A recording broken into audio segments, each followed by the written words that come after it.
tindak pidana pembunuhan berdasarkan hukum pidana nasional. Kejahatan dan objek nyawa manusia ini mempunyai dua unsur, yaitu pembunuhan disengaja dan pembunuhan tidak disengaja. Pembunuhan yang tidak disengaja merupakan bentuk kealpaan yang mengakibatkan kematian dan dibagi menjadi dua bentuk, yaitu pasif dan aktif. Pada pembunuhan disengaja, dalam Kitab Undang-Undang Hukum Pidana terdapat 7 macam delik, yaitu yang pertama pembunuhan dalam pola biasa, dicirikan dengan tidak lama setelah adanya kehendak atau niat dari pelaku untuk menghilangkan nyawa korban, maka dapat dikenakan pasal 338 KUHP dengan ancaman pidana paling lama 15 tahun. Konteks paling lama dalam pasal ini memungkinkan hakim untuk memberikan sanksi pidana kurang dari itu. Yang kedua adalah delik pembunuhan yang disertai, diikuti, atau didahului dengan tindak pidana lain. Delik ini merupakan pemberatan dari bentuk khusus pembunuhan dengan dicirikan, diikuti, disertai, dan didahului oleh tindak pidana lain. Dengan ini pertanggungjawabannya ada dua, yaitu pembunuhan dan tindak pidana selain pembunuhan. Adapun sanksinya yaitu penjara seumur hidup atau paling lama 20 tahun. Untuk delik yang ketiga adalah pembunuhan berencana. Delik ini mencakup unsur pembunuhan biasa dan ditambah dengan unsur perencanaan pembunuhan dengan sanksi penjara seumur hidup atau paling lama 20 tahun atau lebih berat dari delik pembunuhan sebelumnya. Dasar pemberatannya adalah karena adanya perencanaan yang dibagi menjadi 3 unsur. Yang pertama, memutuskan kehendak dalam suasana batin yang tenang, tidak tergesa dan terpaksa. 2. Adanya waktu yang cukup lama sejak timbulnya kehendak sampai dengan pelaksanaan kehendak. Artinya bahwa pelaku masih memungkinkan untuk menarik kehendaknya untuk membunuh, dan ada waktu untuk memikirkan cara dan alat apa yang akan digunakannya. Yang ketiga, dari 2 poin di atas bersifat kumulatif. Bila salah satunya tidak terpenuhi, maka tidak dapat disebut dengan perencanaan. Delik yang keempat adalah pembunuhan terhadap bayi oleh ibunya.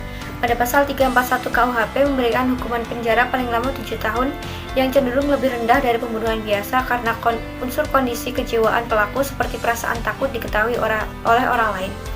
Pada pasal 342 KUHP tentang pembunuhan bayi yang direncanakan mengandung unsur utama kehendak sebelum bayi dilahirkan dengan ancaman 9 tahun penjara. Dan sebagai tambahan, pada pasal 343 KUHP tentang orang lain yang terlibat dalam pembunuhan ini diancam dengan pasal 338 KUHP tentang pembunuhan biasa dan pasal 340 KUHP tentang pembunuhan berencana. Yang selanjutnya adalah pembunuhan atas permintaan korban sendiri. Nah, hal ini diatur pada pasal 344 KUHP yang menjelaskan tentang unsur yang harus dipenuhi.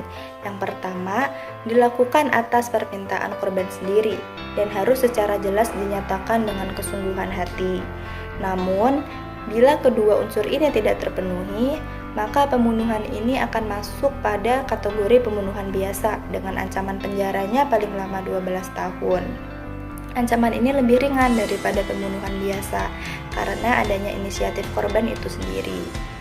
Penganjuran dan pertolongan pada bunuh diri pada pasal 345 KUHP, ancaman pidananya paling lama 4 tahun yang cenderung lebih ringan karena pertimbangan unsur pelaku di sini berperan sebagai pendorong, pembantu, atau memberi sarana dalam perbuatan bunuh diri sehingga tidak terlibat secara langsung terhadap hilangnya nyawa seseorang. Contoh kasusnya ada pada pengguguran dan pembunuhan terhadap kandungan yang diatur dalam pasal 346, 347, 348, dan 349 KUHP. Dalam pasal 346 KUHP tentang pengguguran atau pembunuhan janin yang dilakukan sendiri, sehingga ada kehendak dari wanita itu untuk menghilangkan nyawa bayinya. Hal ini diancam paling lama hukuman 4 tahun penjara. Nah, dalam pasal 347 KUHP tentang pengguguran dan pembunuhan kandungan tanpa persetujuan wanita yang mengandung, di ayat 1 mengakibatkan membunuh kandungan dan di ayat 2 mengakibatkan matinya wanita tersebut. Kedua hal ini diancam hukuman penjara.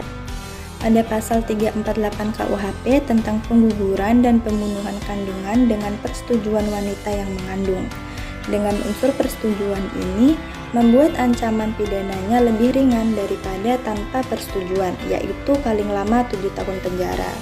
Pada pasal 349 KUHP yang mengatur tentang pengguguran atau pembunuhan kandungan yang dilakukan oleh tabib atau dokter, bidan atau juru obat tidak hanya ancaman pidana pokok penjara yang diberikan, tapi juga dengan mencabut lisensi atau izin praktek sebagai pidana tambahannya.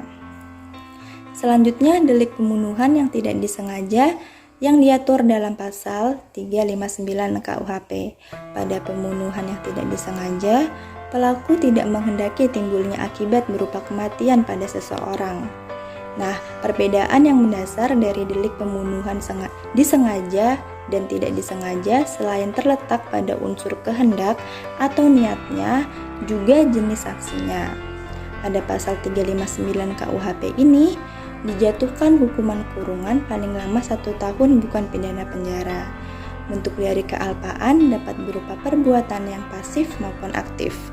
Perbuatan pasif itu sendiri contohnya, seorang penjaga palang pintu tertidur saat bertugas dan mengakibatkan kecelakaan yang menimbulkan korban jiwa.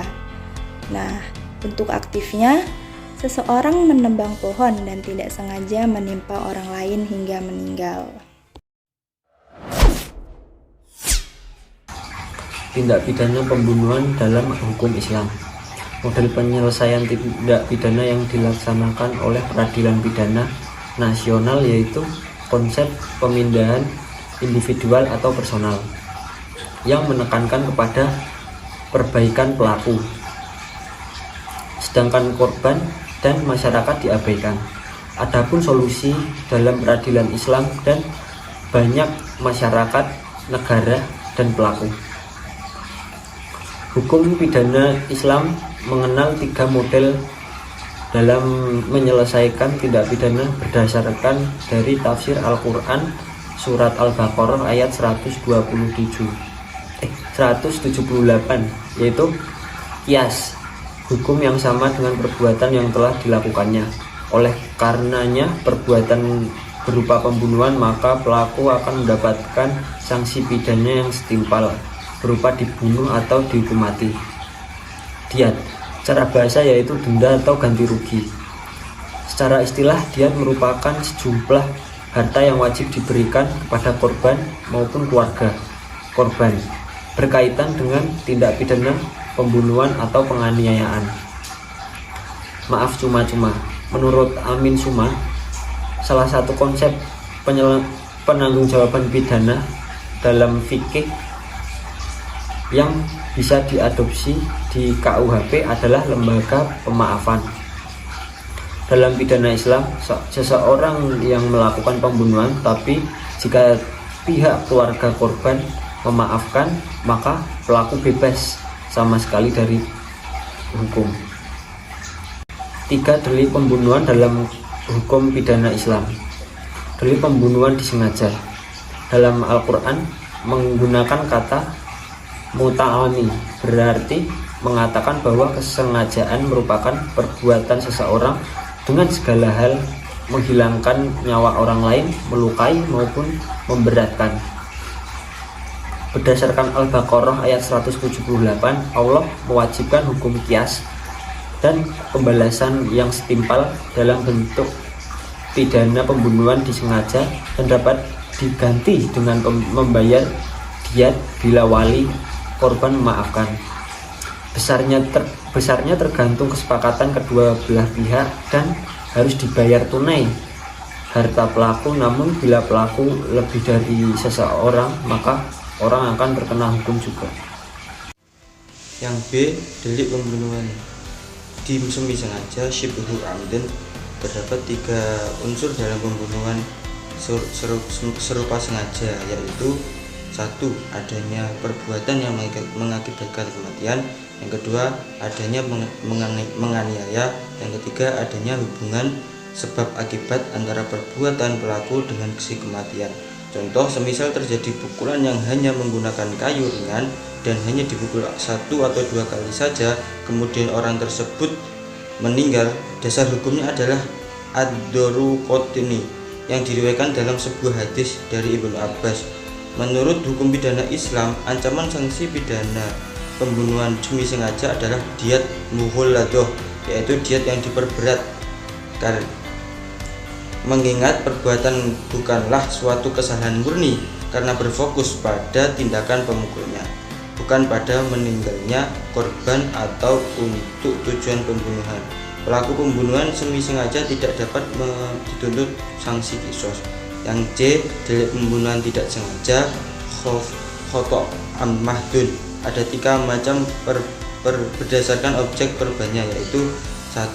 Membunuh orang min, yaitu diberi sanksi hukuman serupa berbayar kafarat, yaitu memerdekakan budak. Yang kedua, membunuh orang yang memusuhi orang lain padahal ia mukmin, hanya diwajibkan membayar kafarat berupa kemerdekaan hamba sahaya yang beriman. Pada pembunuhan ini pelaku tidak diwajibkan membayar diat kepada keluarga korban. Yang ketiga, membunuh orang kafir yang ada di perjalanan damai dengan orang Islam, dikenai hukuman diat yang dibayarkan kepada keluarga korban serta wajib membayar kafarat berupa memerdekakan hamba sahaya yang beriman. Apabila si pembunuh tidak dapat memenuhi kewajibannya, yaitu membayar diat dan memerdekakan hamba sahaya yang beriman, maka ia diwajibkan untuk mengganti dengan cara berpuasa selama 2 bulan berturut-turut. 2 macam kelalaian dalam membunuh ini, yaitu 1. Pelaku sengaja melakukan sesuatu tindakan yang berpotensi terjadinya tindak pidana tapi ia tidak berniat berbuat tindak pidana. Kekeliruan pada perbuatan dan dugaanlah yang mengakibatkan tindak pidana. Yang kedua, pelaku bermaksud melakukan suatu perbuatan dan tidak berniat melakukan suatu tindak pidana, tapi perbuatan tindak pidana murni terjadi akibat kelalaian dan kurangnya hati-hatinya.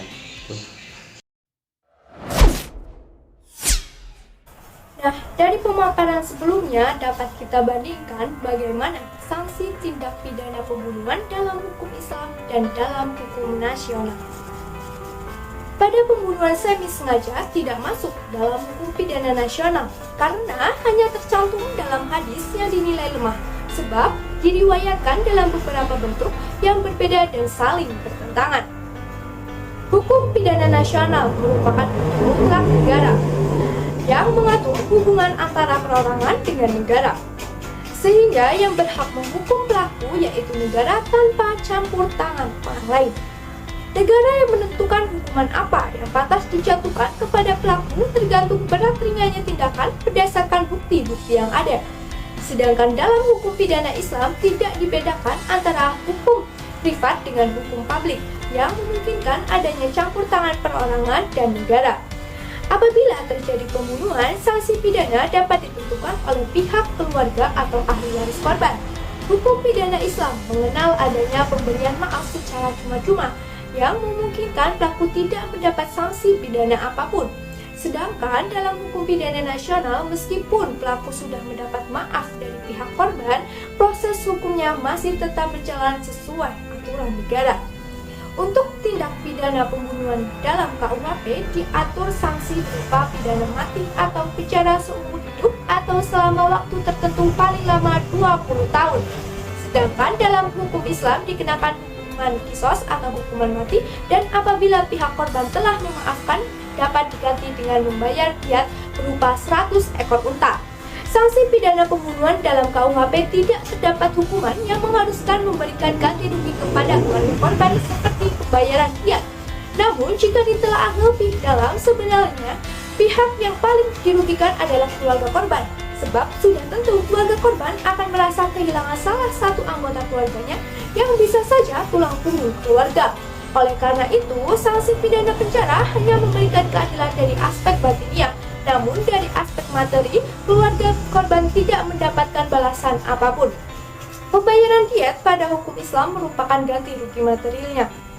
Untuk pembunuhan tidak disengaja menurut KUHP diancam dengan pidana penjara paling lama 5 tahun. Namun apabila terdakwa mengakui dan terus terang akan perbuatannya lalu berjanji tidak akan mengulangi lagi dan belum pernah dipidana sebelumnya, hakim dapat memberikan keringanan berupa hukuman kurungan maksimal 1 tahun atau dapat diganti dengan membayar sejumlah denda tertentu. Sedangkan dalam hukum Islam hanya diwajibkan membayar diat pokok atau diat ringan berupa 100 ekor unta, tetapi spesifikasi untanya berbeda dari tindak pembunuhan disengaja.